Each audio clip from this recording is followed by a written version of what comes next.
radio for the masses. Headline edition, July 8, 1947. The Army Air Forces has announced that a flying disc has been found and is now in the possession of the Army. If the game is rigged, change the game. Game changer. I occasionally think how quickly our differences worldwide would vanish if we were facing an alien threat from outside this world.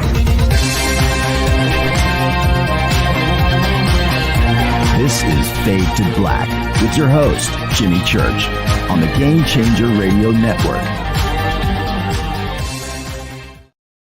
All right. Good evening, Fade to Black. Bespoke radio for the masses. Yeah, today's Monday, February 27th, 2023. I'm your host, Jimmy Church, and here's the deal. Tonight, Robert Schoch is back with us, and I've titled this show tonight, I framed the show around the secret history of rocks. Yeah, and I thought about this a little bit before I bring Robert in. I watched again. Oh, man, probably I'm 20 views into Everything Everywhere All at Once. And not that that has anything to do with Robert Schoch, not directly. But if you haven't seen the film, as it moves along, there's a scene towards the end where mother and daughter, who have been going at it throughout the entire film, are now a couple of rocks on the edge of a cliff, talking to each other. Rocks on the edge of the cliff. That, to me, that's like the secret history of rocks. Do rocks have consciousness? Not that I'm going to talk to Robert about that tonight. Maybe that should be the opening salvo, man. That should be the first question. Do rocks have consciousness? But, and it just got me thinking, Robert and I have got some things that we're going to be doing this year. Specifically, we'll talk about this in just a bit, the Parapod Festival that is coming up April 1st. I almost said August 1st. April 1st.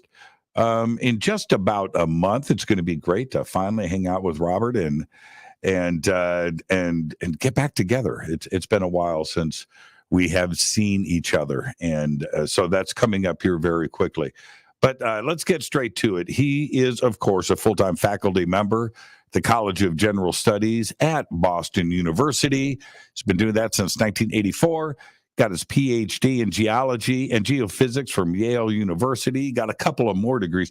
He's got more letters after his name than just about anybody I know. All right. So we got a couple more degrees from Yale, as well as George Washington University.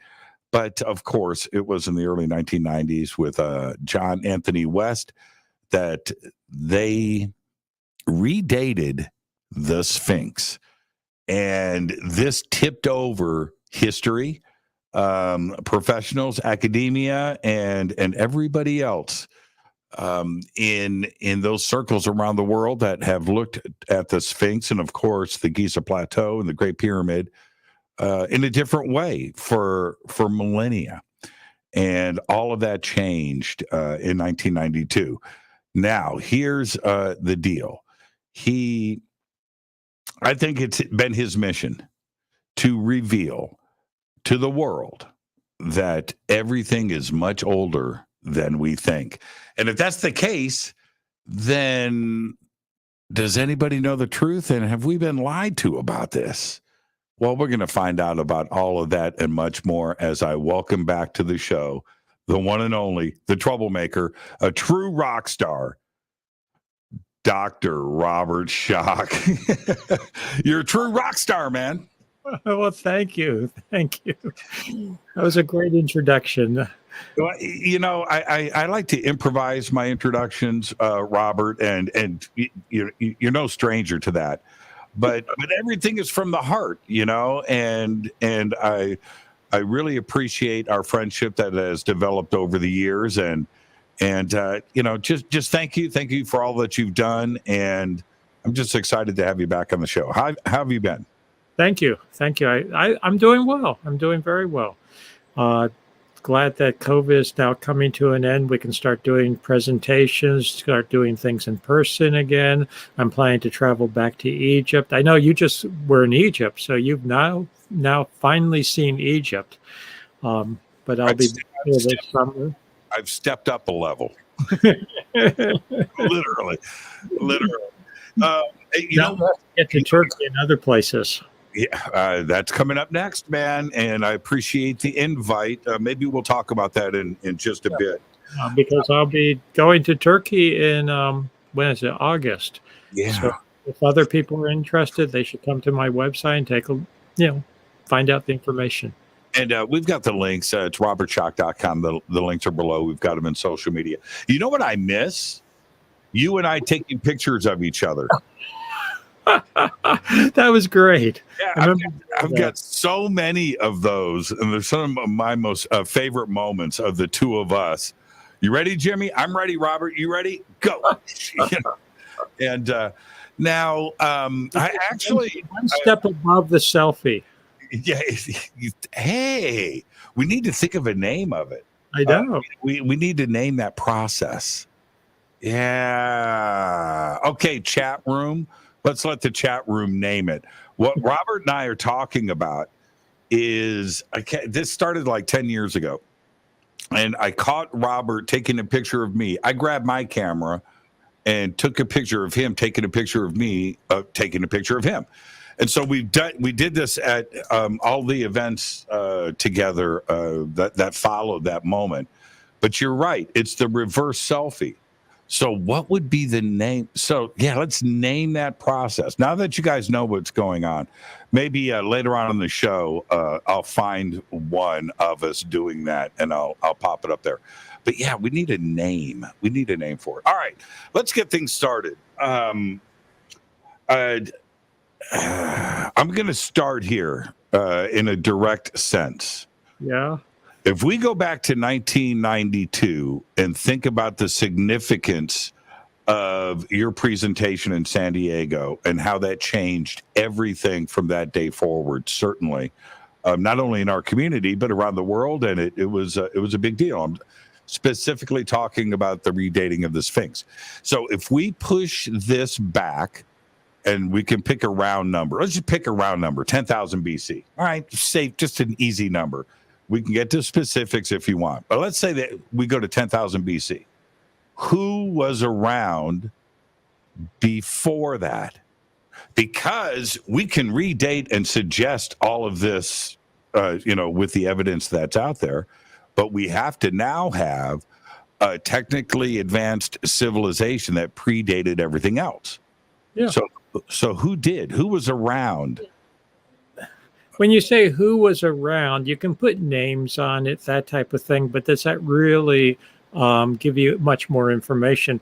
Actually, so let's just talk about this a little bit. We have very, very good evidence for 10,000 BC, just using round numbers, for civilization, what I refer to as a cycle of civilization. That's a term I've been using. I also refer to it as the Urianic, which basically is referring to a cycle of civilization or people going back to an earlier period that ties in with, people can remember it because Urfa is the city outside of Gobekli Tepe, or probably the city of the Gobekli Tepe people. But really where I got the term from was or going back.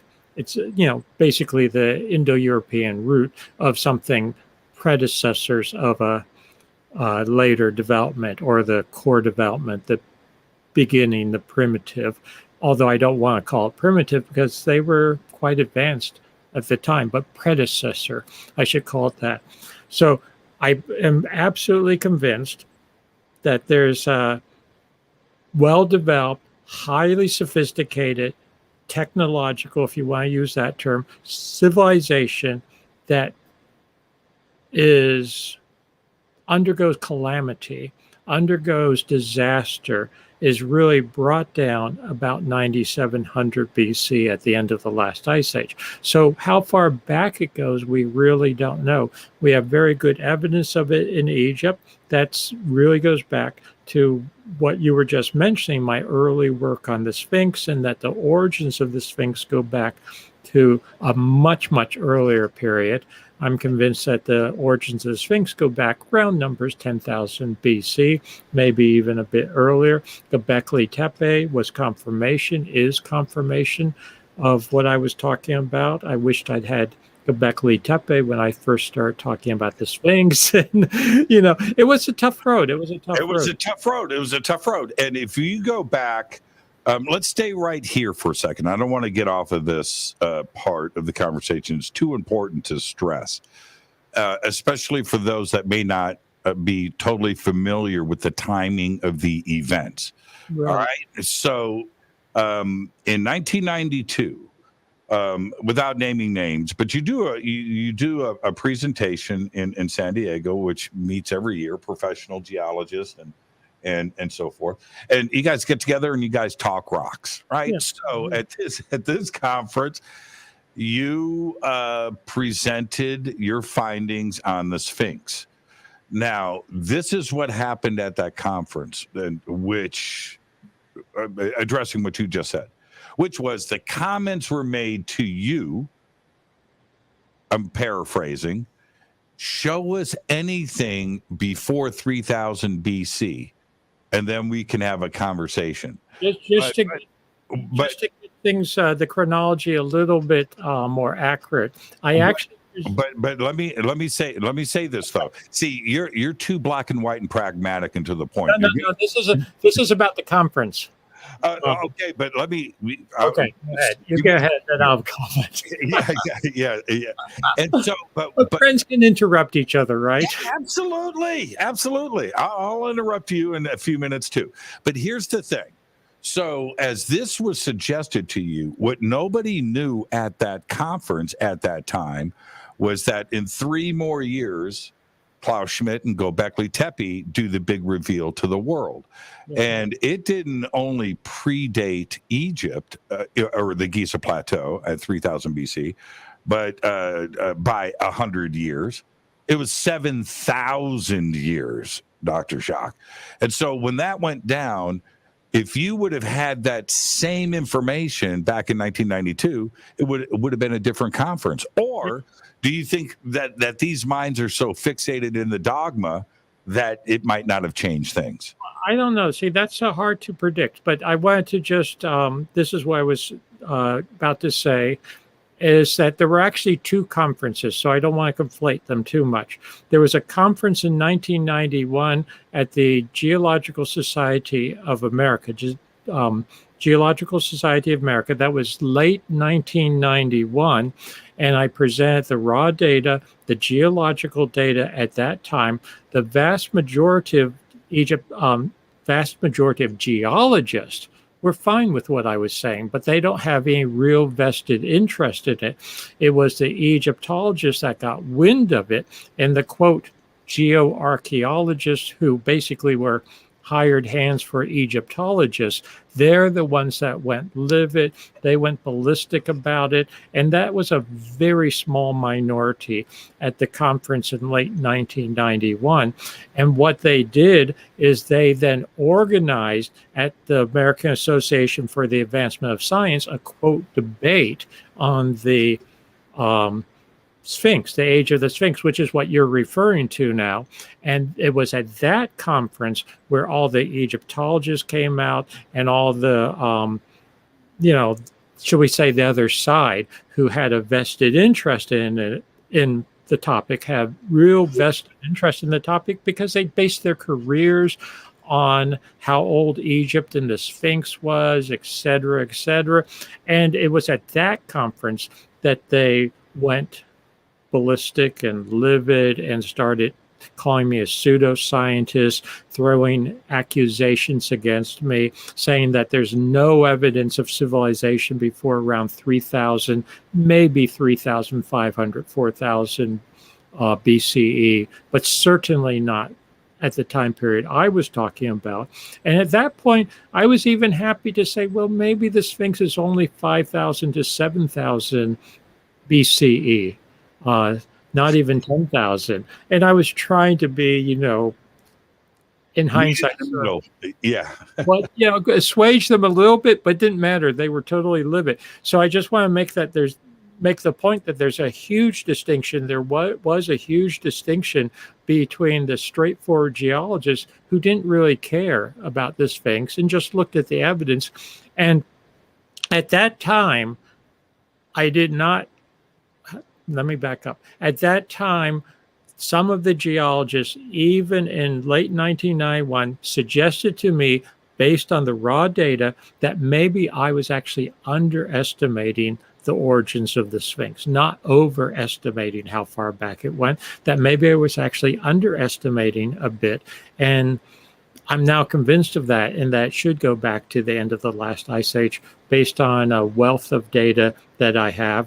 And you're absolutely right. Gobekli Tepe, no one knew about Gobekli Tepe in 1991, 1992. It wasn't until 1995 that Klaus Schmidt, who unfortunately is deceased now, Klaus Schmidt started excavating, and it didn't really come out until a few years later, in fact, a number of years later, because you start excavating, you don't announce it right away. You didn't have everything done right away because it's a huge site. Much of it still has to be excavated. So, these things take time. But would it have been different if Gobekli Tepe had been known in 1992? It's really difficult to say, except that I'm convinced they could not have said exactly what they said to me. They could have tried to downplay Gobekli Tepe. They could have said, well, it's not quite so sophisticated as you claim, which is sort of what they're saying now. They try to downplay and try to fit it into the cookie cutter dogma that they've had since the early 20th century, 100-year-old dogma. Yeah, I feel that they're still in denial about Gobekli Tepe. I'm not so sure why. The now infamous video of Zahi Hawass and Graham Hancock, where Zahi goes, "What Gobekli Tepe? I'd never heard of any Gobekli Tepe." Right? That's the Egyptologist. I mean, even the in Turkey, they sort of dumb it down a little bit when you go to the Urfa Museum. And I love Turkey and I love what they're doing. And I think they're doing a great job, except that you have I'll call it the National Geographic view, which takes a really conventional view, conflates things, sort of dumbs it down. Oh, they're hunter-gatherers. They were building these rough stone walls between the pillars. But in fact, those rough stone walls are secondary structures that they were building when it was a time of disaster. It's sort of judging someone by, quick fortifications or quick structures you throw up during a natural catastrophe. Yeah, something that you have to do virtually overnight. It's not going to have the sophistication. But going back to your point, in the denial, like, Zahi Hawass, and you can say what you want about Zahi, the video still stands. At that time when that video was shot. I'm not defending Zahi Hawass, believe me. Yeah.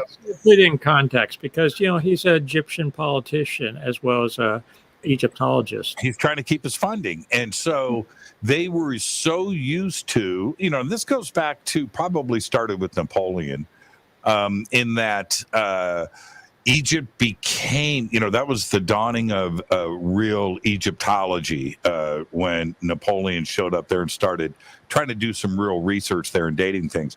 But Egypt was kind of singular, where they owned the tourism trade, right? They had the lock on history, and they really don't want that image, that where they are, that privilege, to be pointed in another direction and away from Egypt. And that's exactly what Gobekli Tepe does. Yeah, I think there's developing competition now between Egypt and Turkey, if I could put it that way. And I'm not saying it's a bad thing. And to be blunt, if anyone wants to see the ancient wonders going back to that really early period, they need to go to Egypt. They need to see Egypt, but they need to see Turkey also. Yeah, yeah. And that goes with Iraq, large chunks of Syria, Yeah. as well. Jordan, there are. I can't leave off Athens. It's not good to go to Syria right now as a tourist, probably. Yeah, not a good idea. Not a good idea. But so when this is what happened to me when you go, you hear everything like I have done in many interviews with you on this subject and so forth. So when you go to Egypt and you get to see this for yourself, you're trying to visualize and connect the dots on the information that you've been collecting over the years. You want to see these things, right, firsthand. Yeah. But the one thing that I notice, it just sticks out. You can go to all of the sites around Egypt and you get a feel for their construction and their age. You just kind of get a feel for it because you see so much of it.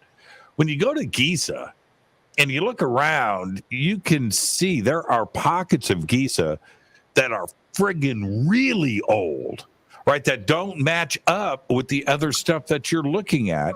And the Sphinx enclosure it's like staring at you in the face. It doesn't match. It's like two different socks. Well, it's very interesting because you're saying that, and that's the impression a lot of people have.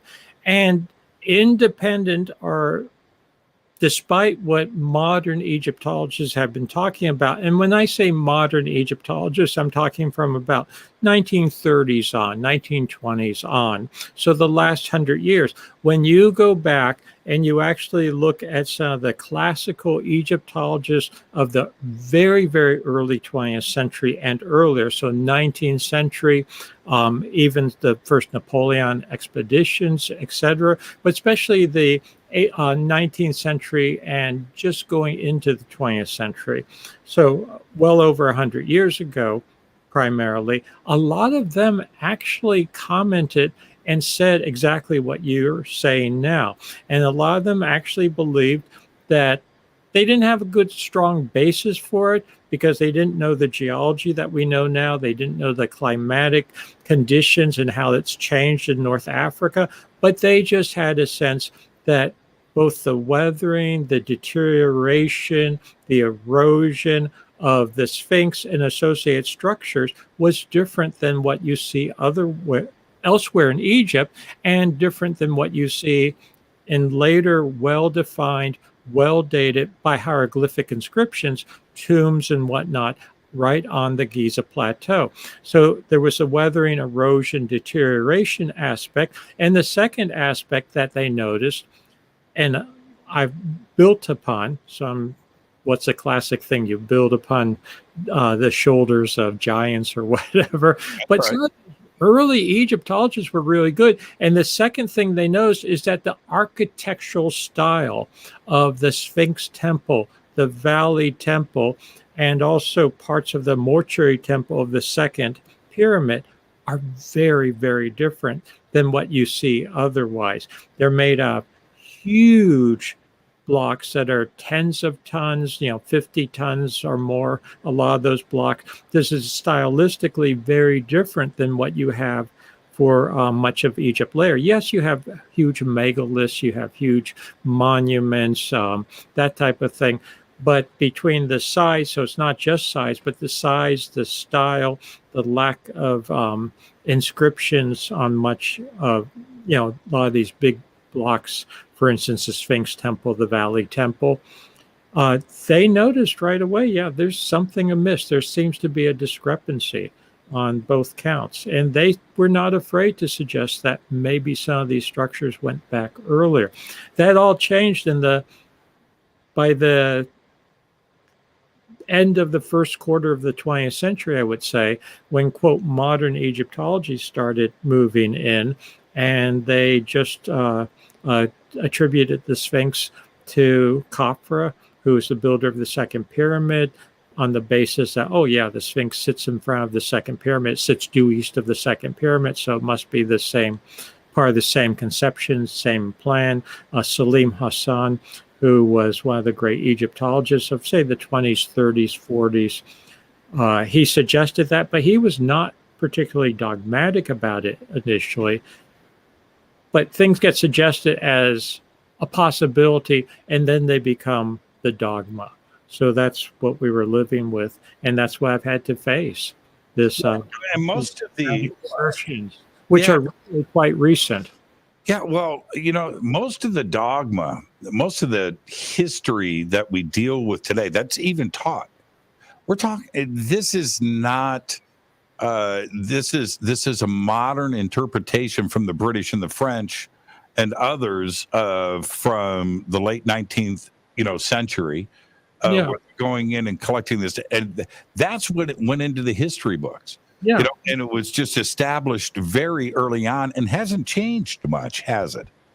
No, it really hasn't. And you're right. A lot of it is sort of, and some people tie it. Well, a lot of it is from the British and French, who were very dominant in Egypt, and often, or for a long time, essentially ran the Antiquities organization, what is now. Yeah, I use that term loosely because they had different names for the ministry, etc. And for a long time, it was not Egyptians, native Egyptians, that were doing this. So it was very difficult for the actual Egyptians to even take hold of their own history. And I think that they're very sensitive about that, rightfully so, up to this day. So it's important that Egyptians actually get involved in their own history, which they're doing now. So right now, it's dominated by Egyptian Egyptologists, and that's important. But it ties in with how they treat it, how they think about their history, how they want it to be Egyptian. I've been accused of stealing Egypt or Egyptian history from the Egyptians, and I think that's crazy. It doesn't make sense to me, because when I talk about the origins of the Sphinx going back to an earlier period, to me that enhances Egyptian history. That gives it all the more depth in time. To me, that's a wonderful thing. It's not stealing it from the Egyptians. I'm not saying that someone else came and built it and then left again. If they were in Egypt, to me, they were Egyptians. They were early Egyptians. Can I ask you? The Sphinx was, I just want to make the point, because not everyone is familiar with all of this that we're talking about, you and I, and it's easy because, we know things and we assume things, but for the general audience, if they haven't heard me talk about this before, I want to make the point: the head of the Sphinx is not the original head. That is a later head. It's a later recarving. Can I ask you a spiritual question? Sure. Okay. I had a few pretty powerful experiences at some different temples. I wasn't looking for it. Stuff just happened when you least expect it. Okay. So putting all that aside, this is not some spiritual show or journey about that stuff tonight. We can do that later if you want. But the Sphinx is powerful. Mm-hmm. When I went, when I was able to spend some time with it, go up and touch it and observe it this close, like you have, and there's something there. You can feel there's something very powerful about the Sphinx. When I went inside the Great Pyramid, Robert, I got nothing. It was like the exact opposite. It was the exact opposite. It was really strange for me, where my expectations were different. I thought that the Sphinx was going to do its thing, but then I was going to go inside of different pyramids, and specifically the Great Pyramid, and no, it didn't happen in the Great Pyramid. Do you get the same vibe off of the Sphinx that I have? Well, yeah. I mean, I have for over 30 years. Yeah. Some people someone even told me I look like the Sphinx. Yeah, you kind of do, actually. You kind of do. Although I think of the Sphinx as a female, and it's not the original head.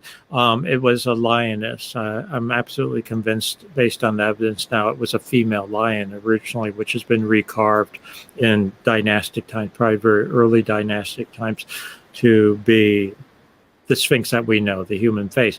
But I wanted to comment, yeah, I get, you can't help but feel it in Egypt unless you're soulless or something. Yeah, man. Can you imagine? Can you imagine somebody is so soulless that they go and walk around Egypt and go, hey, I got nothing. No, I remember because I do tours to Egypt sometimes, and I will be doing. Got to put a plug in here. I will be doing one this coming May, and you've been there, and you're going back too. I once had a woman. I think of her as a young woman. She's probably in her 30s, and she was so intent on, having some kind of spiritual revelation or something in Egypt. And I said, you can't really force these things. You can't. I can't make that happen for you. And I tried to really lower expectations if I could. Because I'm not going to promise a spiritual revelation or something. I know a lot of people do, and I'm not mentioning names, and I'm not bad mouthing anyone, but to me, it just has to happen if it happens. And but I was in my mind a little bit worried. Oh, she's going to be disappointed, et cetera, et cetera. And she had, she just found it, and she was so moved at so many sites, and she thanked me so much afterwards. That she had been well beyond her expectations, and to me that was a wonderful thing, and I find that with so many people. Yeah, I mean, you can't not be moved. You can't. And a lot of times people expect it at the Great Pyramid. They think that, the King's Chamber, that's a favorite one. King's Chamber doesn't do that much for me. But you know what happened? Let me ask you about this. So we go to Dendara, all right? Not going to get into some lengthy, it's incredible. Anyway, so, do the thing, and I walk out, and to take a little break, I go out of the main temple doorway, and I'm sitting over here on some blocks, and one after another, as I'm sitting there, I'm just talking to some people, and there was a documentary film crew there, and we're doing some stuff, and anyway, one after another, Robert, they're pulling people out in tears, right? and having to sit down, calm down, it's okay. And I turned, it happened, by the third time, I was like, okay, what's going on? So I said, what happened? She was, it was beautiful, right? It was just one after another, people crawling out of Dendara, weeping. And did you have an experience? Why? I know it's a feminine temple. It is a feminine temple. It's one of my favorite temples, actually. It's actually very interesting. We both, well, I don't know how well you knew him, John Anthony West. Did you know him personally? How well? Yeah, I did. Yeah. Knew him. We used to talk about the Temple of Dendara, or Dendara, because it's essentially the Temple of Hathor. The people think of it as like the mother goddess, the head, that type of thing, very nurturing. It was essentially, in at least late ancient times, sort of like a hospital or sanitarium. It was a place where people went to heal, to be nurtured, to develop incubation, which is essentially dream, and things happen to you. You receive knowledge, that type of thing. So it's a very powerful place for many people. I've always felt very, very comfortable there. I love that site. And I brought up John Anthony West because he and I used to talk about it. He didn't like it at all. He got a very bad feeling for it. Is that right? No, he didn't. That's why maybe I shouldn't say this, but I think he wouldn't mind me saying it. Yeah. I mean, he wasn't saying he would take people there, and people loved it, but he himself had a very different sense of it. And my point here is not that that's bad or good, that he was right or wrong, but it's sort of like the temples and the sites have personalities, and different people like different personalities. They get along with different ones. And it wasn't the personality that he got along with that well. I mean, it wasn't horrible for him, but he wasn't as fond of it, should we say, as I am. Yeah, you're right about that. And where you have these massive destinations for people, specifically Karnak and Luxor, for reasons I understand. I get it. I do. But when you go to Abydos or you go to Dendera, these, and they're off the beaten path. I mean, you have to plan those trips. It's difficult to get to, but the vibrations that are there are really strong. You can tell that these were very, very special stuff. And also the Temple of Isis is pretty incredible on the island of Philae. Yeah. But that's been moved. That's been moved because of the Aswan High Dam, where it was originally, it's underwater. So the whole temple was moved, which is a modern feat of engineering. It's incredible, just like they moved Abu Simbel up to higher ground. So, I mean, modern Egyptians had done some incredible feats moving these temples. And this gets moving temples, etc. I think something has been lost at Philae. I think something's been lost at the Isis temple because it's no longer on its original site. And I'm not putting it down. Everyone who has a chance to visit should visit. It's an incredible temple. It still has a lot to say to us, and a lot of power, should we say, just for lack of a better term. But I'm actually convinced that you can't necessarily create a sacred site, that a site has to be sacred unto itself, and that's where they located the temples when they found these sacred sites. So you can't just plop a temple down anywhere and think that it's going to have that level of spirituality or that level of moving people. And there's probably rational reasons for this. I don't want to get too academic or whatnot, but it probably has to do with local geomagnetics and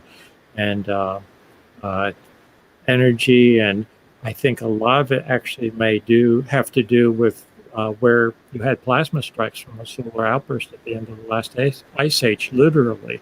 So something that I've been looking at recently is the Giza Plateau, and you have evidence of vitrification, which would indicate a plasma strike. You have the ancient Egyptians talking about how the Sphinx was hit by a, quote, thunderbolt. Now, this would not have been a modern atmospheric thunderbolt. I think it's something that goes back to the very beginning, if you would, or the very origins of the Sphinx. What are you suggesting? What I'm suggesting is that you can have certain sites where you have, let's call it just anomalies, geomagnetic, genuine anomalies that can affect subtle consciousness levels, that type of thing. I'll give you another example. I think it all ties in, and I don't want to sound too, crazy, or this is a lot to serve. No, I mean, it's a lot to digest, and I'm trying to summarize something very quickly, so I can't really convince people who are going to be super skeptical about this. But very subtle electromagnetic influences have a huge effect on us in terms of consciousness, subconsciousness, that type of thing. Just like audio, sound has an effect. And even ultrasound, that type of thing can affect us. And people don't realize this necessarily. They, we're bombarded all the time by electromagnetic fields, artificial electromagnetic fields, which I think is super unhealthy. And when you go to some of these ancient sites, you get away from that a little bit. You get into a different electromagnetic and environment which I think is very cleansing and affects people, and I'm saying in a positive way. So I was going to give the example of the Great Pyramid. The place to me that's the quote most spiritual, if we want to use that term, and you can define spiritual how you like, but people sort of know it when they experience it, is down in the subterranean chamber. When you're down in the very depths of the pyramid, you're in the solid bedrock, you're underground, and to me, that is really the essence and the core of the experience in the Great Pyramid. And at that point, because you're enveloped in so much solid rock, it filters out all kinds of extraneous electromagnetic waves, and essentially all you get are things like Schumann resonances, which are really healthy and invigorating for the human psyche, and there's studies, I believe, too, that demonstrate that. So these are very long wavelength frequencies that essentially are compatible with or synchronized with the classic brain waves that people think about. And Can I ask you, this is, I don't want to sound too corny or off the beat, but I think there's real reasons for this. Well, you're not gonna lose your job over it, so you can continue down. We can go to full crazy town tonight if you want. No, it's not crazy at all. That's my point. But it's hard to make the argument, in a little conversation like this. Sure. But let me ask you this now, and I know this is speculative, but the underground chamber also suggests to me a different era of construction. The underground chamber is not the Queen's Chamber. It's certainly not the Grand Gallery. It's not it's a totally different. Is it possible? I'm just saying, is it possible that it was there before they built or even thought about building the Great Pyramid? And maybe that underground chamber was constructed by the same people that originally built the Sphinx. I don't know if it was the same people who originally built the Sphinx, but I have certainly speculated that the reason the Great Pyramid is where it is because there was something there, which the pyramid was built over, and that included the underground chamber. And it may be something that I and Katie is my wife for the people who don't know that, Katie and I have discussed at length, is that it looks like Giza, and I was alluding to this already with the vitrification and the ancient Egyptians talking about how the Sphinx was hit by a thunderbolt, more or less lightning, or what I would call plasma strike, electrically charged particles moving at incredibly high energies and with incredible intensity that you would get during major solar outbursts, which I believe all the evidence suggests happened at the end of the last ice age. Where we have the Great Pyramid, and I think the other two pyramids, may actually be points where you had a plasma strike, where it hit ground there. It literally could be seen as a sun, which was equated with God for the ancient Egyptians, or a god, Ra, and many other ancient people, essentially sun, solar deities, that type of thing. This would literally be touching down and causing this to be sacred ground, and may have caused what was essentially the forerunner of that chamber underneath the current Great Pyramid. I don't believe the Great Pyramid was all built at one time in 20 years by the pharaoh Khufu or Cheops, depending on how you want to pronounce it. Khufu is a more common pronunciation nowadays among people. No, I don't buy that at all. I think he was restoring something. Do I think that the Great Pyramid was used in dynastic times in the 3rd millennium BC, 2600 BC? Yes. But do I think it originated then? No. So in answer to your question, I think the first thing was a sacred mound, and the sacred mound is still to be seen there, but the pyramid is standing on top of it. I've spoken with a number of engineers who say, no, if you really want to build a pyramid, you don't build it over a mound, or more or less bedrock mound. You would flatten the entire surface, get a nice level feel to it, then you would start building it up, et cetera, et cetera. No, they were preserving something. They were building on something that was already there, which I do believe included that chamber that's now known as the subterranean chamber or the pit. And when you go down there, it's to me, it's incredible. It's the most incredible aspect of the Great Pyramid, or what we now call the Great Pyramid. Just to give you another example, 2 other examples. Can I do 2 other examples? Sure, you can do what you want. This is the Robert Schoch show. I'm just here. Okay. I don't want to monopolize too much. But if you go to the second pyramid, and Jimmy, I don't know if you noticed this or if anyone pointed it out, what does the second pyramid have? The Khafra, so-called Khafra pyramid. But I'll just call it the second pyramid, which is almost as big as the Great Pyramid, but doesn't have as many known chambers in it. Although we don't know if there's other chambers that haven't been discovered.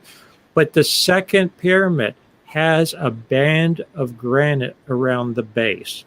So it actually has a ring of red Aswan granite around the base. And what this indicates, I'm convinced, is that the ancient dynastic Egyptians marked it as a structure that they were refurbishing, that they were reworking from some older structure, because that's something that they often did, was mark with granite. And when they were renewing a structure, a more ancient structure, and I've had Egyptologists confirm this, that they this was something that they did. When you go to the so-called Valley Temple, which is originally contemporaneous with the origins of the Sphinx, what do you see? You see a limestone structure that is faced with Aswan granite, because they were refurbishing it. They were reconstructing it. So what I'm finding in Egypt now, especially over the last few years, is that you look at these sites and you find over and over that they are being reused, refurbished by the ancient dynastic Egyptians, the ones that we know, but they're building upon much older structures. They're reusing older structures. Furthermore, and this is something that can get even more controversial, something that Katie and I have been looking at recently, is the evidence that some of these structures were intentionally buried with mud bricks and other materials, maybe because the original structures go to an even further period back and they were protecting them. We first were thinking about this in comparison to Gobekli Tepe, which was intentionally buried. And we find now in Turkey other sites that were intentionally buried to protect them, to preserve them. And we seem to be seeing that in ancient Egypt also, I'm convinced. Now, the thing in ancient Egypt is that you have the dynastic Egyptians digging things out, if you would, reusing things, et cetera, versus in Turkey, they were buried, and a lot of those sites, including Gobekli Tepe, haven't been touched for 10,000 years. They just walked away. They walked away. Never came back. In Egypt, you have them reusing them over and over. So it conflates and confuses matters. It would be, and I use these silly analogies, but it would be like the Colosseum in Rome. And in 10,000 years, someone's excavating the Colosseum and they find iPhones and whatnot. So they say, oh, this was built, in 2023. Yeah, exactly. I'll give you one more example. I don't know if you went there, but at Dashur, did you go to Dashur? I did. Sure. The so-called Red Pyramid. When you go into the Red Pyramid, it's wonderful. You go through it, and you've got these different chambers, etc. But there's one chamber where you go to, which is generally the one that's the most difficult to get to. When you go to and you get to it, what if you look at as a geologist like I do, what you see is that there's a much older structure in that chamber, and that essentially the entire pyramid, I'm now convinced, was built around and over this much older structure to protect it, to preserve it. That's why the Red Pyramid is where it is, not because the pharaoh decided, oh, this is just where he wants to put the pyramid. No, because there was a much older structure there that he was having preserved, that he was sort of reappropriating at the same time. So this, to me, is a major pattern now that we're seeing in Egypt and elsewhere. Sacred sites are sacred sites, and they get used, and they get reused, and they get reused. The most difficult thing I have ever done, this says a lot because I've done some crazy stuff in my life, but descending into the bent pyramid. Yeah. Not easy. And coming back out. Ooh, man. Not easy at all. When I've taken people to Egypt, often, I and Katie's very good at this, convince people to go into things because you're there. But so many people, it's difficult, and people get claustrophobic, and some of them worry about what they may experience. And we were talking about spiritual experiences, but sometimes people worry about, is it going to be a negative experience? Well, after might have a negative experience in that sense, like demons came to them or something. But certainly people being claustrophobic, and also just physically. You're talking about hundreds of feet. Yeah. And the tunnel is this big, right? Yeah. But if you do the bent pyramid first, the rest of Egypt is like the teacup ride at Disneyland. Yeah, exactly. So, get that out of the way first. But going back to your comments, I'm looking at the clock. I may not even take a break tonight. We just might go straight through. Is this? You mentioned the red granite ring around Khafre, right? Now talk about dogma, where it's been repeated enough over and over again that even Egyptologists are believing it themselves. And the dogma is this: they may, like you said, continually suggest that Khufu was built in 20 years, 20,000 workers, and 2.5 million stones, right? So they over and over again, they repeat this and they repeat this and they repeat this. But if you look, this is where this whole story gets messed up, because they also say the same thing about Khafre, that they were built at the same time. Look at I don't care, go to an encyclopedia, go to Wikipedia, go to any history book, and they're going to say 2650 BC is the dating on both of these pyramids. So it's not 20,000 workers, it's 40,000. It's not 2.5 million, right? It's 5 million. It's not, it's not 18 hectares. It's 36 hectares that were leveled and everything. Everything is done. But they don't want to tell you that because it's hard enough for us to believe the first story. And then if you throw that in, it's like, wait a minute, what was the population of Egypt back then? Yeah, and then it gets into how do you convince them to do it, etc. Public works. No, I mean it's a little doesn't make a lot of sense. I'll put it that way. They leave out the inconvenient stuff. Yeah.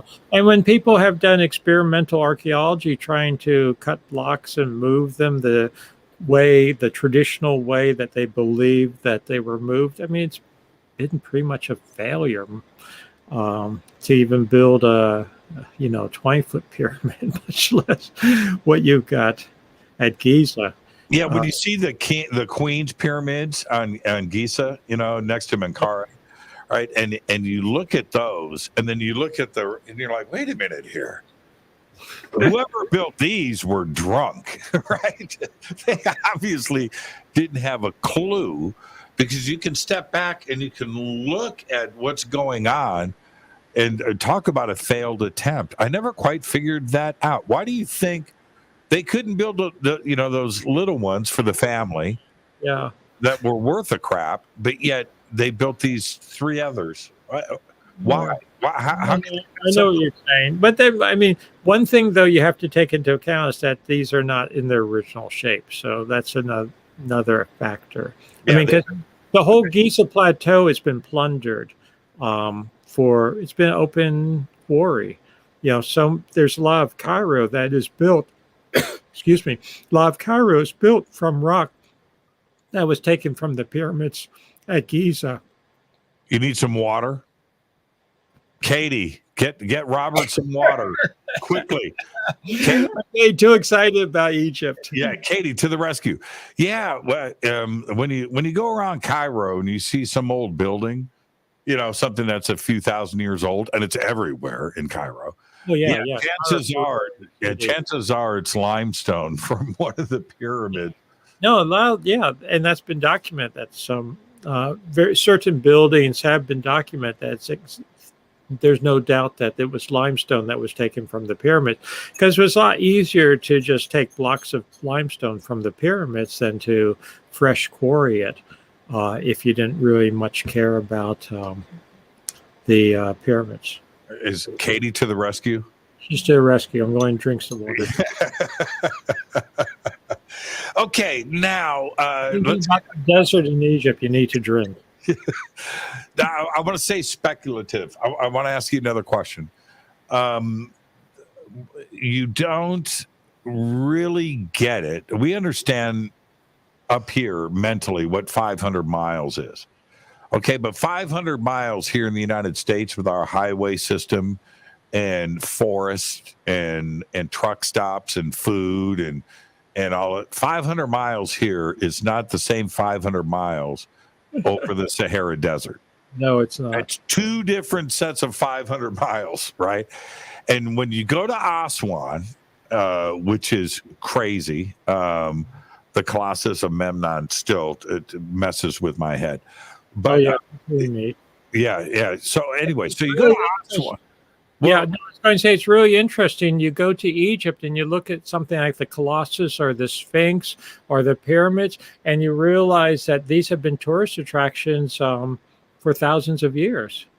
Thousands, and I mean, it's documented. Different Roman emperors went to see this, et cetera, et cetera. It's really quite amazing, the history. It's amazing. And so when you go to Aswan, obviously the unfinished obelisk is one of the treats that you get to see there. But now you understand the distance, because you have to fly to Aswan. Yeah. You're not driving to Aswan. You're not doing that. And so it just goes through your head. How did they carve and quarry 70-ton red granite blocks, for the relieving chambers, for instance, of the King's Pyramid, but the King's Chamber. But this is all over Egypt. It's just not the Great Pyramid. Yeah. But how did they get those blocks to the Nile River, which you can see from Aswan, right, or virtually, and then from 500 miles north? I don't get that part. I don't care what they want to say. It just, their solutions don't make any sense. No, they don't make sense. And if you're asking me how they did, I don't know. And I don't believe anyone knows.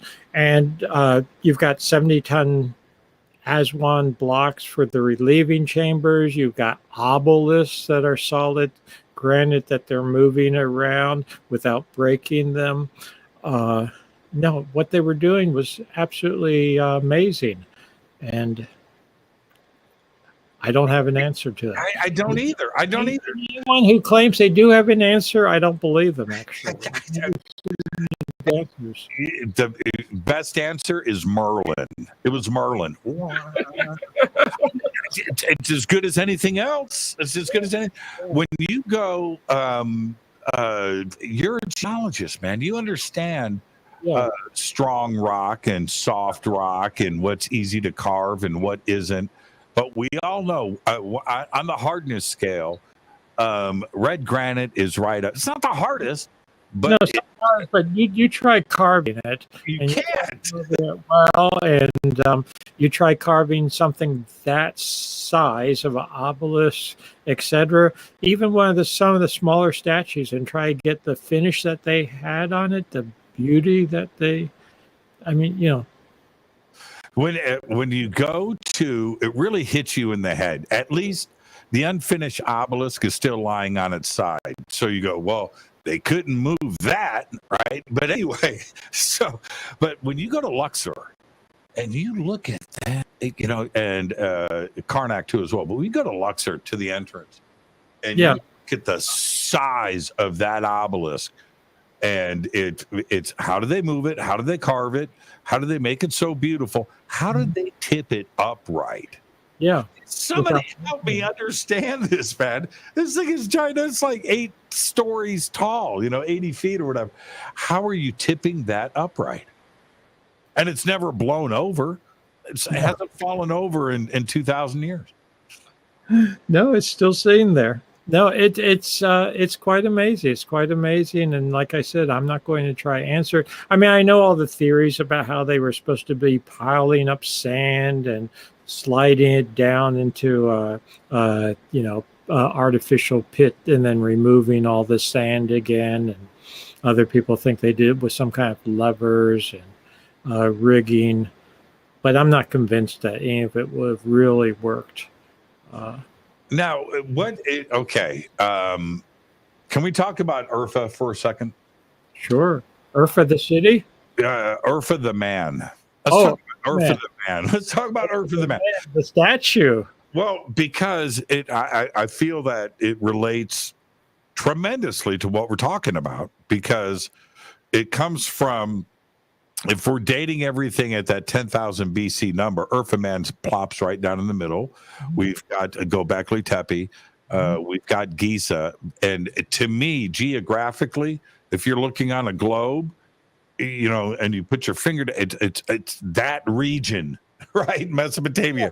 Yeah. And there's no reason there couldn't have been interchange and connections and overland travel between Giza, what's now Giza, of course, but the area of the Great Sphinx, or what was the Proto-Sphinx, I'll call it, and Gobekli Tepe area. There's no reason there couldn't have been interchange between them. We know, I don't have direct evidence of that right now, but we do know that the Gobekli Tepe people, I'll just call them that for the moment, were exchanging goods and whatnot with other people from hundreds and hundreds of kilometers away, and it certainly is conceivable to me that there was some interchange and some connections and some concepts and cultural transfer and connections between the two areas in 10,000 BC. I don't think that's inconceivable at all.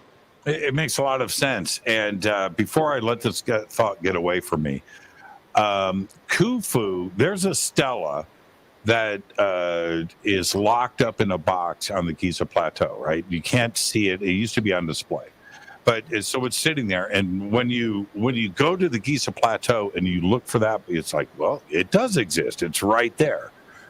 You can't get into it. And it's got a padlock on it. But inside of that is a stela where Khufu says, hey, I'm here. I'm paraphrasing, Robert. I'm here with my boys on the Giza Plateau to get some repair work done. Right now, it's like he was there to repair and do some janitorial work on the pyramids and the Great Sphinx. So it was built before he died. That's exactly the type of thing I'm talking about, where they themselves were saying, there's evidence that they were saying that they were repairing older structures, older things, reusing them, repairing them, refurbishing them, whatever term you want to use. The stela between the paws of the Sphinx had a hieroglyphic inscription, which has since unfortunately been destroyed, flaked away. It was found in the 19th century, and it mentioned Khafra. And it meant that's a so-called dream stela, the stela that was put up by Tutmosis IV in New Kingdom times, so say 1400 or so BC. But it mentioned Khafra from about 25, 26, somewhere in there, BC, as having done something with the Sphinx. And certain modern Egyptologists latched onto this and said, well, that proves that Khafra had the Sphinx carved, that Khafra was responsible for the Sphinx. But there's no evidence it actually said that at all. And I think it's much more likely, and unfortunately we don't have the inscription now, and it was only partial when it was first found in the 19th century, but it's much more likely that what it was referring to was that in 2500, in round numbers, BC, Khafra of the Old Kingdom was restoring a much older structure, just like Tutmosis IV in 1400 BC was restoring what was a venerated structure, an ancient structure to him. Didn't Tutmosis IV? He says that he was resting in the shade. He was resting in the shade because the Sphinx was completely covered, buried in sand up to its neck. And that's how the Sphinx was for a very long period of time in dynastic times. It got dug out periodically, but was just a head sticking out of the sand. And he's there on a hot summer day, blazing sun, right? The only shade, there's no trees, right? So what a big head. Why not? Big head, and he falls asleep. And that's the dream that came to him is what he wrote on the stela, which is now between the Sphinx's paws. He dug out the Sphinx. He restored the Sphinx. He set up or reinvigorated a cult, if you want to call it that, to the Sphinx, etc. And what he says on the stela, I believe what he said on the stela was that he was basically following the footsteps of a pharaoh from over 1,000 years earlier, which would give him, prestige and whatnot, that he was, again, restoring the Sphinx, just like this venerated pharaoh of millennium plus earlier had done. But the point is that even in the third millennium, it was a very, very ancient structure that goes back to really what the Egyptians called Zep Tepe. They had a name for it. They called that early period Zep Tepe. It was the beginning of time for them, essentially, or the beginning of civilization for them. And they saw themselves as restoring that or bringing civilization back from that earlier period. I have, let me pull this up. You're gonna dig this. For most people that don't understand the size of the stela, so I'm gonna pop this up here real quick, and you'll get a kick out of this. Let me I'm gonna just pull this up for you. Let's see here. All right. Okay, so check it out, Robert. That's sure. Yeah, that's Billy Carson. That's Elizabeth. But if we zoom this up, look at the size of this stela. Now you can see Billy's 6'4", 6'6". I'm 6 foot, and look at the size of the stela. It's the whole thing is not in this picture, and and you can see at the top of the stela the two sphinxes. The two sphinxes. This brings up another issue of: is there a second sphinx? Is there a second sphinx? And you can also see in the stela, and I can see it here, but I know what I'm looking at. You can see that each sphinx sits over what looks like a structure. But in fact, there, you can see it now. You can see that each sphinx sits over what looks like a structure. And what I interpret those to be, or at least the one that is the sphinx we know, is the sphinx sits over a cavity, a chamber, an archive, which Thomas DeBecke, geophysicist, fellow geophysicist, and I found using seismic techniques back in the early 1990s. We found a chamber under the left paw of the Sphinx that now I found all records are archived, that type of thing, and we have textual evidence now that the Sphinx was guardian archive. I mean, when I say textual evidence, we have evidence from around 3000 or 3100 BC. So even before the Sphinx was supposedly built, was supposedly carved, according to classical Egyptologists, the ancient Egyptians were talking about what would become the Sphinx as a lioness who was guardian archive, and that was a very ancient archive even 5,000 years ago. Now, there is, I shot this video of the Sphinx, and I've got it here. It's loading up. I know you've seen this. I'm just interested. So I go around the back of the Sphinx, and I'm coming around, and that's I found that opening underneath the back. What is that opening? The rear, there's an opening that goes into a cavity that's in the rear of the Sphinx. I got to orient myself. It's a left rear. And we actually found that seismically also. And the Egyptologists, that's not a big deal because we've already knew about that. Right there. You just yeah. Let me and you can how old it is, what it goes to, I'm not exactly sure. I suspect that this one is later, that it's probably a late period, that type of thing, because people were always looking and plundering it and trying to go in it. But there's a chamber under the left paw. There's this cavity that's under the left rear of the Sphinx, and there's probably a tunnel that is not quite parallel to the body of the Sphinx. We picked that up seismically also. You can see it. But that tunnel seems to be partly collapsed, at least based on the seismic data. See, from this view here, the ladder goes deep. It goes straight down, and you can't see the bottom of it. And then this is the second tunnel here. You can see that you're mentioning, right? It's like runs towards the front of the Sphinx, and it's there. I chose not to go down there. I could have. I was alone, right? I could have.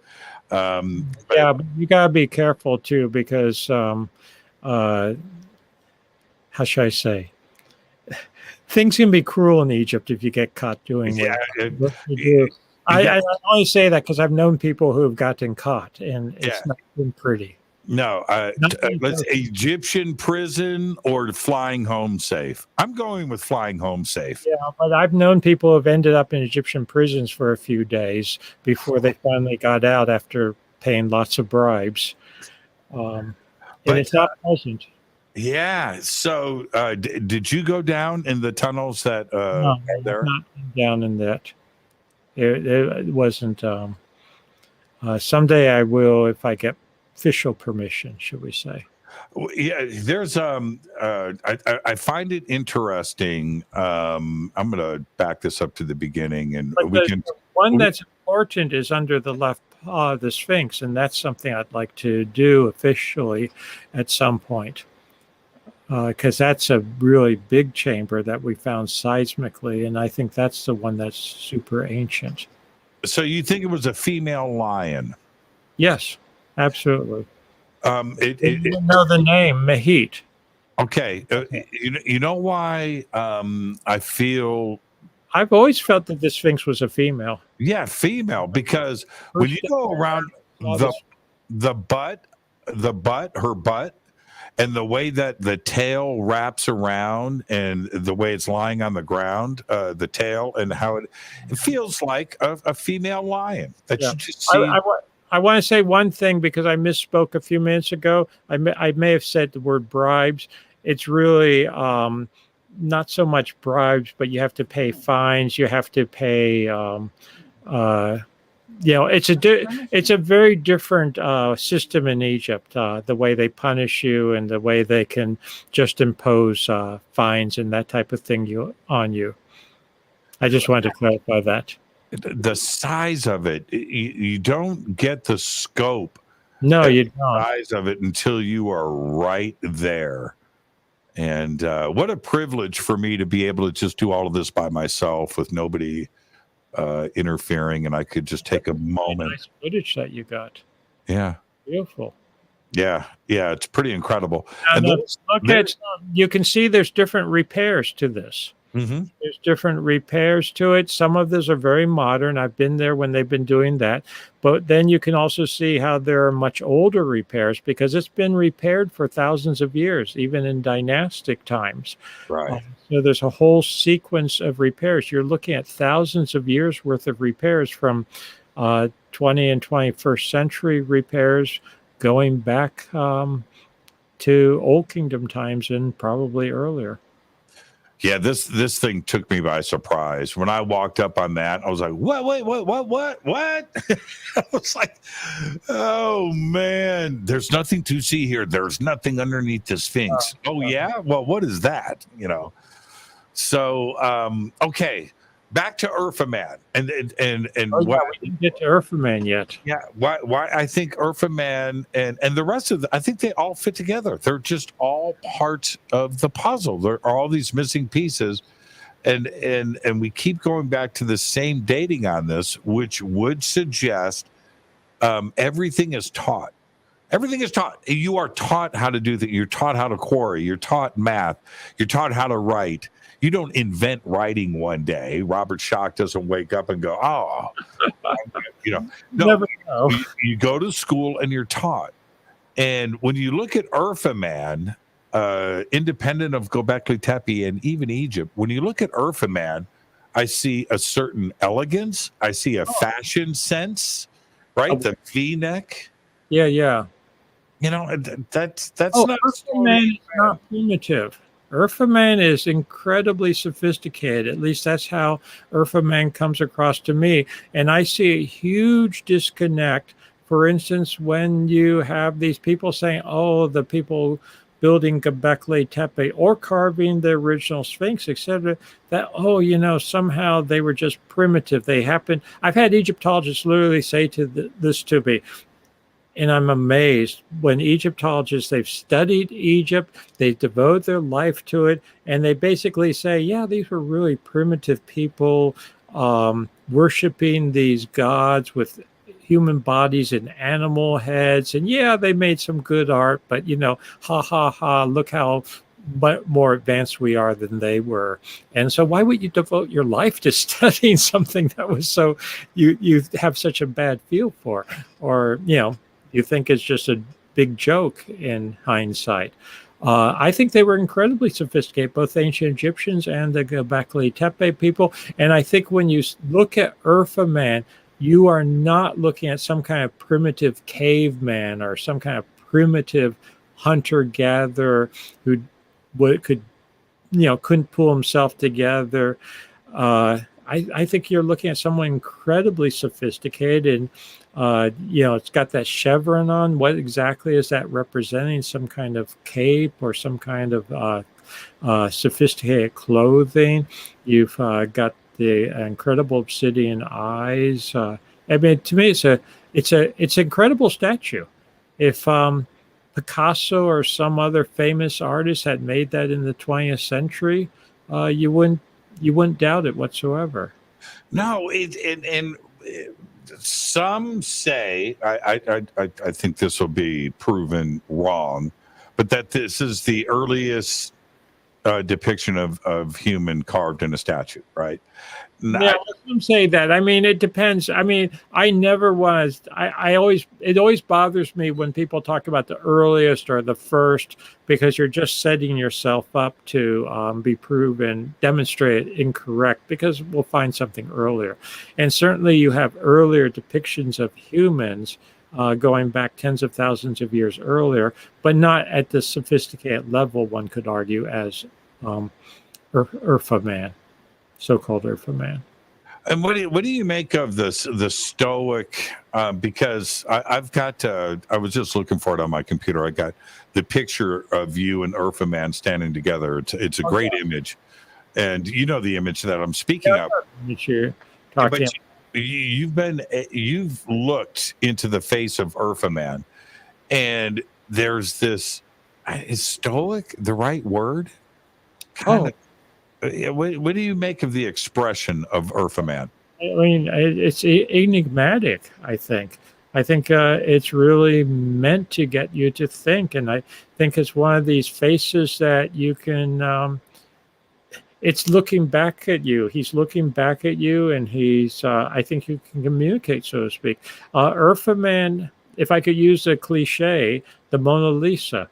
And people see in the face of the Mona Lisa all kinds of different expressions and things. It's really sort of enigmatic in a wonderful way. of expressing something that really cannot be put in words, if I could put it that way. There's Urfa Man, but that's not the one with me in. No, that's not. Urfa Man, if I were standing next to Urfa Man, it's about the same. I'm about the same size. Or, I mean, I've got I don't have it offhand on in my computer. Yeah. Up easily. But I'm looking at my Forgotten Civilization, my book, but I don't think I can hold that up and you would be able to see it so well. now, what do you make of, again, I keep saying fashion sense here, right? Now, this isn't Stone Age man wearing animal skins. No, not at all. That's whatever he's wearing is quite sophisticated, I believe. And you see this also on the anthropomorphic pillars at Gobekli Tepe. So, you know,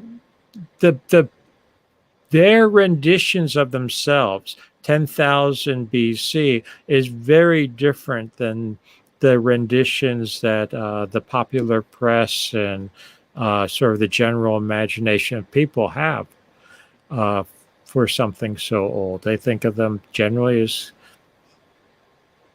you know, cavemen or hunter-gatherers, primitives.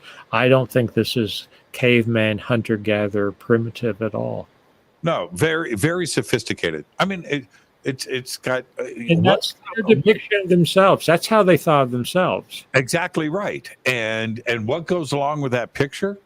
Well, probably everything. A government, organization, agriculture, engineering, math, laws, music. Literacy. I'm convinced that what you have on the pillars of Gobekli Tepe is not just pretty decoration. I'm convinced at this point, or I think it's highly probable, should we say that they were literate, that they had some form of symbolic notation, some form of writing, we would call it. What spoke to you first about Gobekli Tepe? Was it spiritual? Was it scientific? Was it astrological? The practical thing about Gobekli Tepe is that I'm totally embroiled in the Sphinx controversy in the age of the Sphinx, and going back to what we began talking about. And you know, that where's other evidence of civilization, of sophistication at such an early period? So Gobekli Tepe provided that evidence. So that, from a personal point of view, was very relieving to me.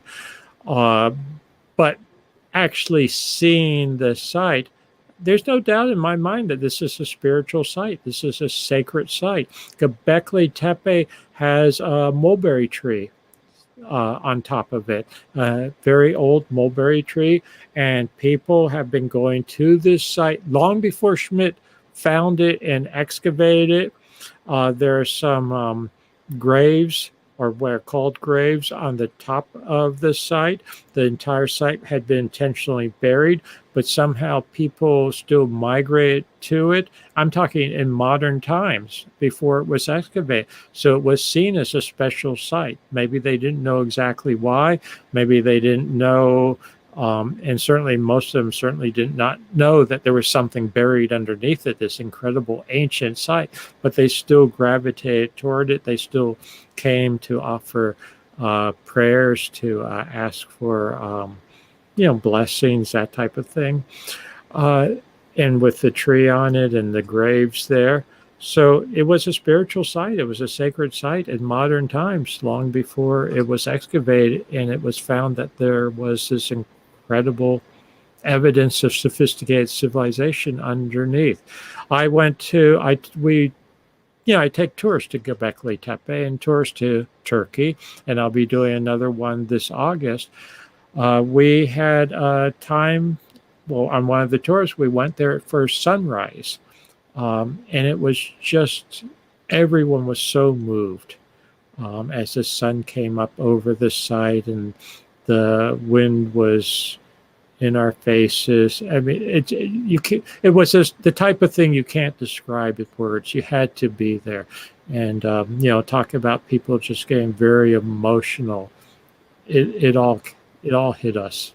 it hit all of us. It was just very, very powerful. And it's a very powerful site. And again, this, in my mind, and I want to stress this, I believe that they were building Gobekli Tepe there because it was a powerful site. They felt that also. And then they, decided to do what they were going to do there.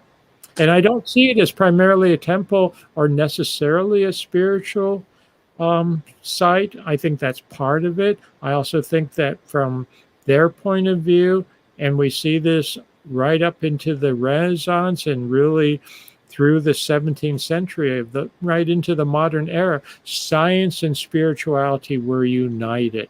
So it wasn't that it was just a church or a temple. It actually troubles me no end when people just refer to Gobekli Tepe as the world's oldest temple or the world's first temple. I don't think it was a temple in any kind of modern sense. I think it was some kind of spiritual center, but also scientific center, an astronomical center, an astrological center. So I think it combined a lot of things that we now try to dissociate. We now try to separate in modern, in our modern culture. What are you going to be speaking about? I'm going to see you in 4 weeks out here in Southern California at the Parapod Festival. I'm going to be talking about a lot of this, I guess. I'm planning to give a presentation. I'm giving a presentation, and I'm planning to show in that presentation some of my work on the Sphinx and in Egypt, some of my work in Turkey and Gobekli Tepe and other sites. So, everything we've been talking about, plus a lot more we'll be covering. And I'm only asking because it seems that I think all of us on this planet were hoping to find something like Gobekli Tepe. Something that predates everything, something that's going to tip things over, because we love that stuff, right? We do. It's a sense of adventure. But it's important. Well, and how many more Gobekli Tepes are there to be found? They found another 12, right? They've got the 12 Tepes. A dozen have been found so far within a 200-kilometer area or so. And I think a lot more are going to be found. And I think that we already have more of them, but we don't realize it. So we're talking about Urfa Man. And Urfa Man's very important. It's, to me, a great masterpiece. It's an incredible statue, and really is a masterpiece from 12,000 years ago. But it's called Urfa Man. Why? Because he was found in Urfa. Urfa is a modern city, but it's also a very ancient city. It's known as the city of prophets, supposedly. And when I say supposedly, I actually have looked into this, and I think there's truth to it. Abraham, the patriarch of the Judeo-Christian and Muslim religions. I mean, he's a patriarch of all three. He was in Urfa, just outside of Gobekli Tepe. Wasn't he born there? Wasn't his family from there? He was born there and he raised there. You go to talk about moving experiences. Here's another moving experience. I've one of the most moving experiences I've had. Well, I've had many moving experiences, so maybe I don't want to say it that way. But you can visit, and when I take people there, we go to the cave of Abraham, right in Urfa, and this is the traditional place where he was protected from, the bad king Nimrod, et cetera, et cetera. We go through the whole story, but you can go there. It's a sacred spot. You go into it. There's water. In part of the cave, sacred water, etc. And it is such a moving experience, at least for me, to be there. And it just, again, ties a lot of things together. But getting back to Urfa itself, whenever they do practical modern things like reconstruction projects, new housing, new development, build a new building, build a new underground parking garage, because, it's a bustling city. What do they hit? They hit this 12,000-year-old strata with artifacts and whatnot in it. So my point is that we have in Urfa, I'm convinced, not just a modern city, not just a city that goes back to the Crusader period, and there's all kinds of evidence of that. It's a really interesting, rich city, not a city that just goes back to early Christianity in that period, not just a city that goes back another couple of thousand years to the time of Abraham, but it continues to go back in time, and it goes back to the end of the last ice age. I think it may be one of the oldest continuously inhabited cities on Earth, having been used and used and used, not reused, not rediscovered, but continuously inhabited for the last 12,000 years. And to me, that's absolutely incredible. And the continuity that we have there. Now, we keep saying Turkey. This is where I'm just going to upset some people. We're talking about modern city. That's a modern geographical region. Right. We could easily, because then it gets into Armenia and ancient Armenia and, Anatolia, et cetera, et cetera. Yeah. So to clarify, just like I had to clarify with Egypt, when I said bribes in Egypt, I didn't really mean bribes in a Western sense or an American sense. I meant fines, and, it's a different society and how money is exchanged and that type of thing. When I say Turkey, I'm talking about the modern nation. The modern location. Modern location and the modern nation that claims the site at the moment. Because Gobekli Tepe, so if we're talking about the modern location, Gobekli Tepe is very close to the modern Turkish-Syrian border, which is another interesting thing. You can stand, if you know what you're looking at, when you stand at Gobekli Tepe and you look to the south, in the distance, that's Syria. You can see Syria. Yeah. And I've always found that fascinating. And today, do you get a vibe? I don't want to be controversial here, but there is an elephant in the room. Wait, you don't want to be controversial? So you've got like Klaus Schmidt. What does he do? He goes to Istanbul, says, "Man, I got the stuff on the hill." The landowner that was there, he goes to Istanbul. He goes to university. I think there's something interesting here, And so suddenly it becomes Turkish by proxy. Yeah, but it's Turkish. It's not it. And I think that it's okay. I get it, but you have to realize, of course. Well, go ahead. I'm sorry. But you can't lay claim to something like this that is 10 or 12,000 years old and say, that it's Turkish. It's not Turkish. If anything, I don't even know. But if you're going to go anywhere, that was the Armenian highlands 8,000 years ago. Yeah. So you can go in that direction if you wanted to, but it certainly wasn't had anything to do with modern day Turkey. And that's very similar to Egypt, where you have Arabs who came to Egypt, 1,000+ years ago, but they're not necessarily descendant of the ancient Egyptians. Now, you do have a lot of Egyptians in Egypt who are descendants of the ancient Egyptians, and you have people in what we'll call modern Turkey now who are descendant of the population, but you also have a lot that came in. Persians, the Hittites, Greeks, Romans. Because that's one of the wonders of Turkey. One of the really interesting things about Turkey, you have this expanse of all these different empires, all these different nations, all these different people that went through this territory and left their mark. So you have some of the best Greco-Roman ruins, if you want to call it ruins, because they're not even ruins, like Ephesus, the biblical city of Ephesus, in what is now considered modern Turkey. So it gets very confusing that way.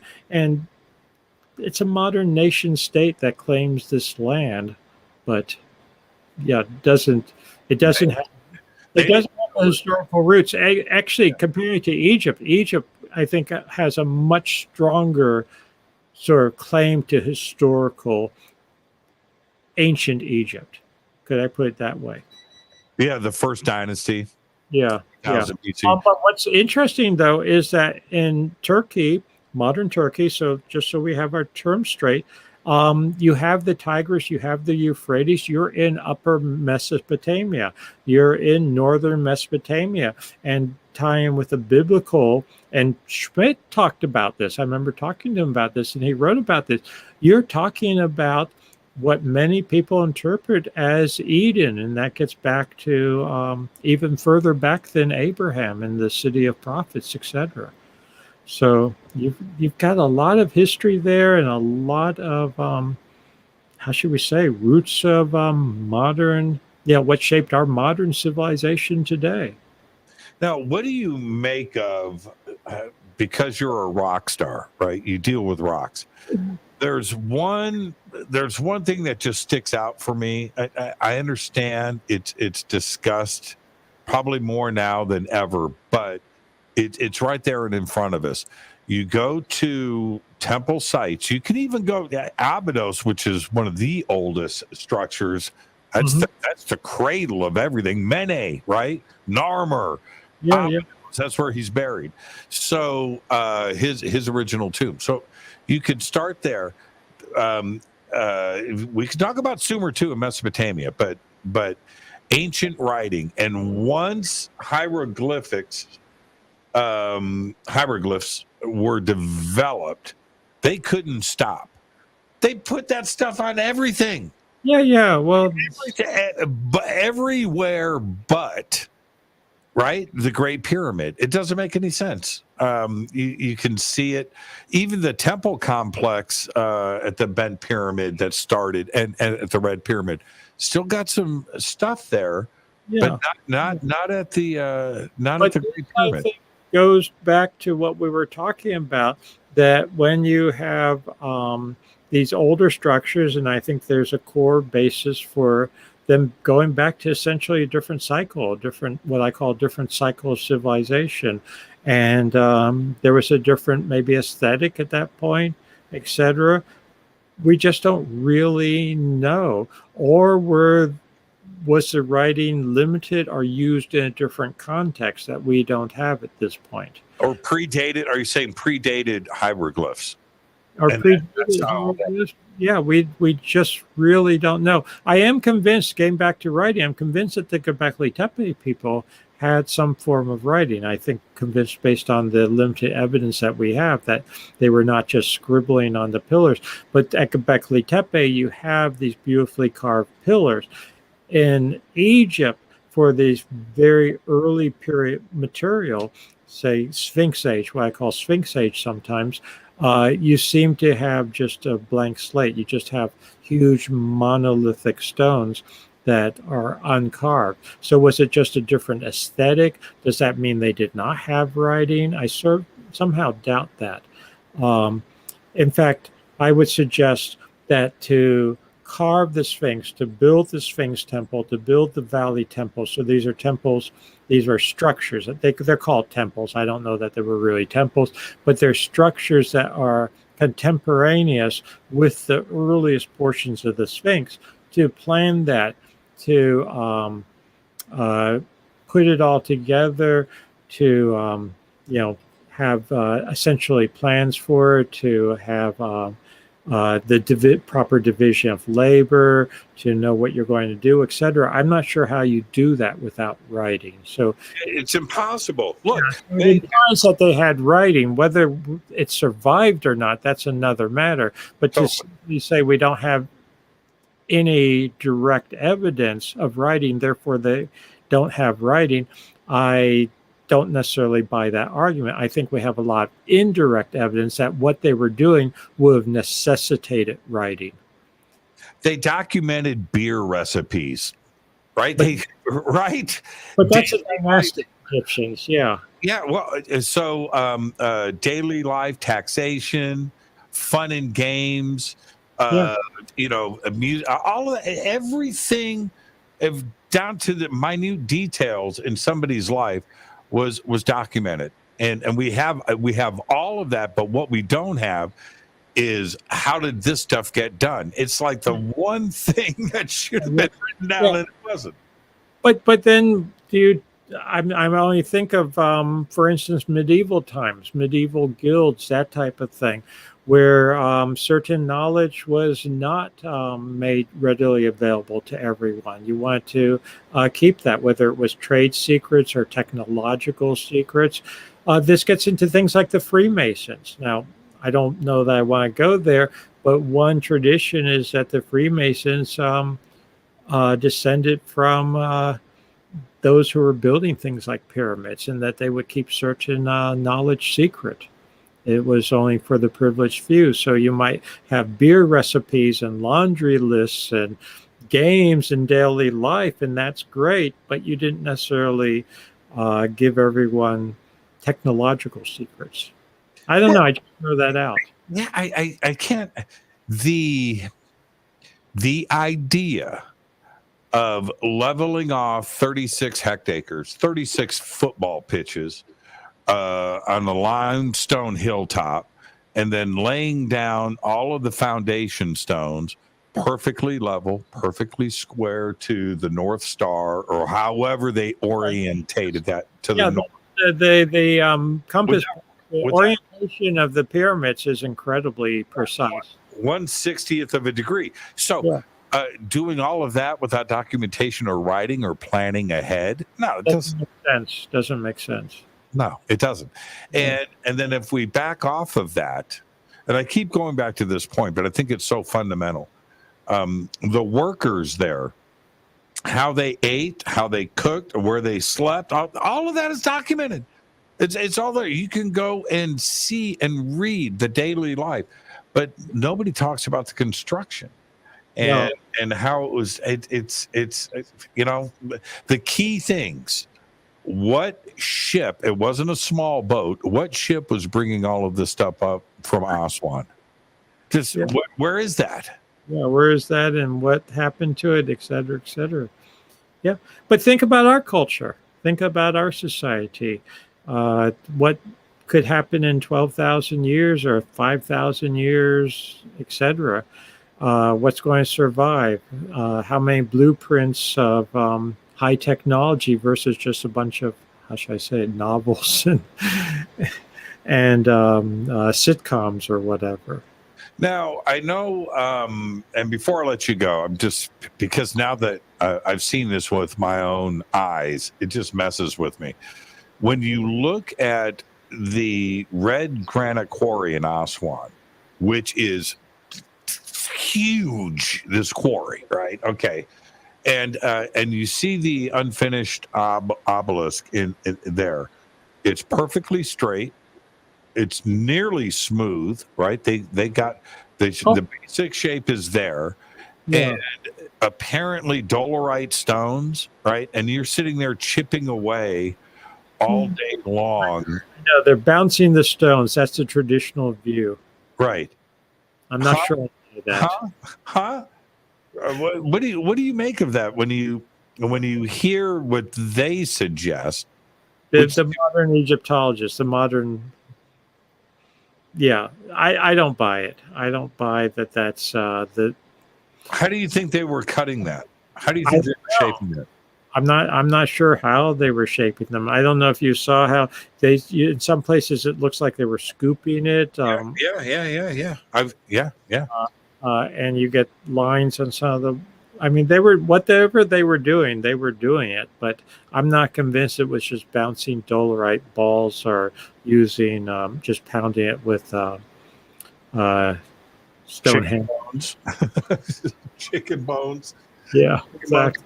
I mean, the effort to do that, and how long it would take, et cetera, and the number of people to do it the way that the standard traditional academics say it was done.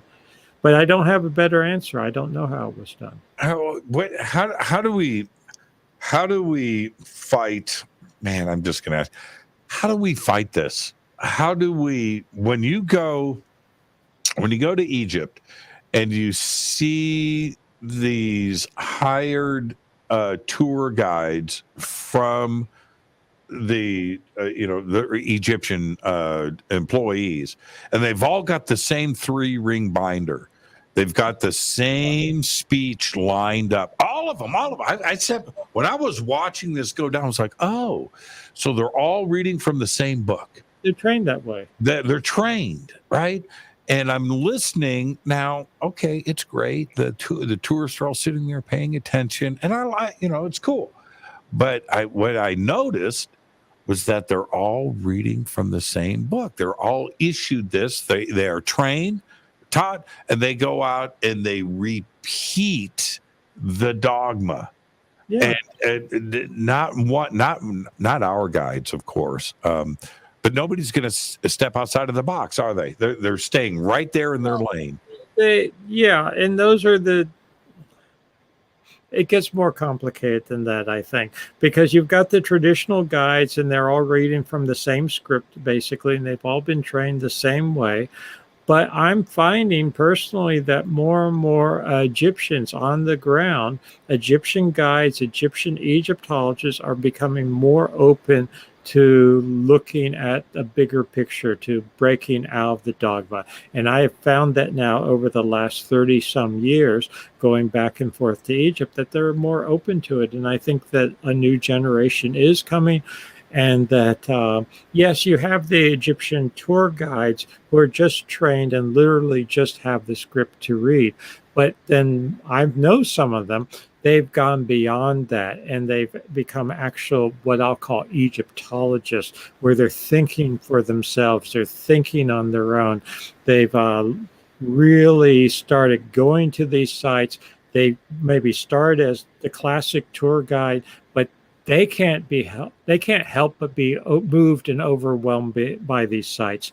And I've had them starting to talk to me when I go there, and they are more and more interested, I've found over the years, in non-conventional views. So I have hope. I have a lot of hope that we are overcoming these dogmas, and that this is now percolating into the highest levels of the Egyptologists, that at least they're looking at things. I can give you a quick example. The Sphinx and the head of the Sphinx. 30 some years ago, I talked about the Sphinx, and that's not the original head, and that's not the head of copper, and it's probably been recarved, and it's too small for the body. And all the Egyptologists at that time said this was absolute nonsense, et cetera, et cetera. But since then, more and more are saying, yeah, it probably is not exactly the original head. That it maybe is not copper. Some of them are now saying maybe it was recarved to look like Khufu at one point, which is the easy thing to say since we don't know exactly what Khufu looked like, except based on a little teeny statue that survived. Yeah. But my point is that I think they're becoming more open to this. They're becoming more open to new concepts, new ways of looking at things. So I have a lot of hope. But yeah, of course, you still got the standard guides, and they're there partly to give the standard dogma, and sort of like high school teachers. I shouldn't put down a high school teacher. Wow. No. Email to Robert at robertshock.com. That way, but people. What I was trying to say is people who are teaching what they've been taught to teach versus someone who is doing research, and that's their primary profession. That's a distinction I'm trying to make. I know lots of high school teachers. And so I didn't mean that in a bad way. I was just, in fact, speaking to a high school class about this, because the teacher there, he was taught, this is literally true, he was taught the standard dogma, etc. He's been teaching this, but he started hearing about other things. He heard me speak, for instance, etc., etc.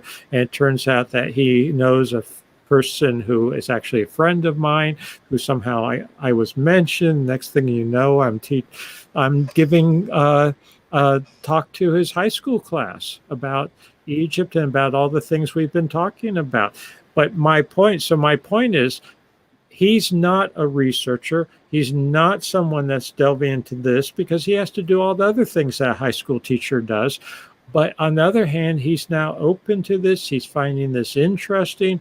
He's expanding his own horizons and the horizons of his students. I can think of another teacher I know who teaches in I'll call it the pre-college level, who she's the same way, etc. So I think we are making progress. I want to look at the bright side of it. Right. When we look at that compressed part of history, and I'm talking from 3000 BC to 2700 BC, that 300-year period, when the population of Egypt at that time, and I've looked, it depends on where you want to go, ranges from 500,000 to just under 1 million in that 300 to 500 year period. Yeah. All right. But most of that crazy construction from Dashur, right, Saqqara, the Giza Plateau, all of that all of those the 25 pyramids, right, in 100 years span. That's a crazy amount of work that was done. And big chunk of that population working on pyramids, huh? It doesn't make any sense. And so if you take that, Robert, if you take that 500,000 and you cut it in half are men, right?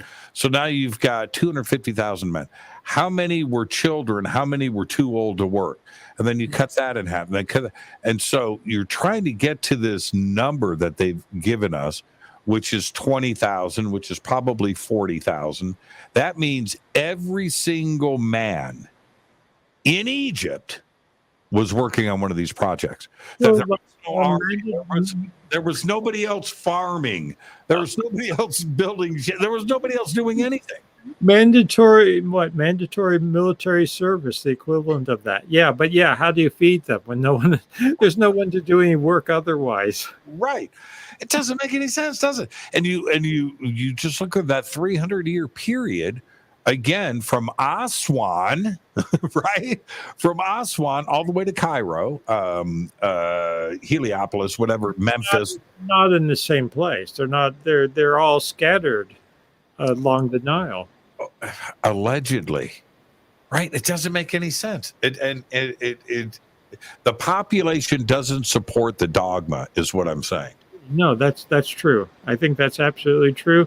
And I think we need to, it makes a lot more sense if we expand our time frame, that these structures were not built in such a compressed period of time, that some of them, at least the beginnings of them, go back to a much earlier period. They're reusing things. Some of them were packed and covered over and then rediscovered again, then expanded upon. So I think this is something that we have to start thinking about, and it makes a lot more sense. Man, I miss you, man. I miss you. I miss Katie. So I agree. Well, people, I guess, what time is it? Yeah, we're done. We have spoken for almost 2 hours. Yeah. It goes by quickly. Hey, you want to... You haven't said. There's a new thing, Robert. There's a new thing. It's called a cell phone. Yeah. Call me and let's do another. Just call me, man. Just call. We'll do this every month. Let's make a movie. We should make a documentary. Did they have those back 12,000 years ago? They found one at Gobekli Tepe. And see, you know what we lost, huh? It's on pillar number 43. There you go. We didn't get into some of that though. I am fascinated with the zodiac aspect of not only Gobekli Tepe, but it goes to Dendara. Yeah. There you have an incredible zodiac. I'm sure you saw it. I mean, the beautiful ceilings with all the stars and the constellations, etc. I mean, that's incredible. And so you have it there, and then 7,000 years before, they were putting it on T-pillars at Gobekli Tepe, and it's not coincidence. Yeah. Simply not. Simply not. How can you avoid the sky? I mean, I mean this seriously now. For ancient people, the sky was so important. So many modern people don't look at the sky. They just don't. It's something that's passed us by. Yeah, looking at cell phones. Yeah. So I'll see you here. The Parapod Festival. The links for the Parapod Festival are below. We've got them throughout social media. Dr. Schoch is going to be there. I cannot wait. I get to introduce you once again. And it's going to be so great to see you. We'll break some bread and hang out all weekend. Fun, and I hope people will go to my website. Have you got a link to that? I do. And if people want to see some of the sites, Turkey in particular, I'm doing a trip there in August. So Gobekli Tepe and all these other sites, they can come and join me. And I'll be doing a trip in May and June to Egypt if people want to join me. And I can't. Parapod. I know. Parapod is going to be amazing, but I'm going to see if I can squeeze Robert Schoch and Katie and Gobekli Tepe into my schedule for 2023. That would be great. I can't think of anything better. I can't. Robert, behave and be well, my friend. I'll see you in a few weeks right here. Give my best to Katie, and she's a troublemaker. Keep her in line. And I'll see you. But, troublemakers are good. That's how we advance. Dr. Robert Schoch. Thank you. RobertSchoch.com. The links are below throughout social media. He's got to teach a class in the morning. I will say good night to you, good sir. Thank you so much. So much. Thanks. It's been great. It's always good. Always the best. Thank you so much, Robert. And again, the links are below. The links are below for Parapod, and that's going down April 1st, March 31st, and April 1st, right here in Southern California, in Valencia, Santa Clarita. It's all right there. What a great show tonight. Thank you so much. And we just went bumper to bumper, pole to pole. Fade to Black, produced by Hilton J. Palm, Renee, Dennis, and Kevin. Webmaster is Drew the Geek. Music, Doug Aldrich. Intro, Spaceboy, spaceboymusic.com. Fade to Black is produced by KJCR for the Game Changer Network, and this broadcast is owned and copyrighted 2023 by Fade to Black and the Game Changer Network, Inc. It cannot be rebroadcast, downloaded, copied, or used anywhere in the known universe without written permission from Fade to Black or the Game Changer Network. I'm your host, Jimmy Church. Oh, man, what's going on tomorrow night? Billy Carson is here. Forbidden Knowledge. This is Forbidden Knowledge Week. So I'll see everybody tomorrow night with Billy Carson. Until then, I want everybody to be safe. Gobekli Tepe.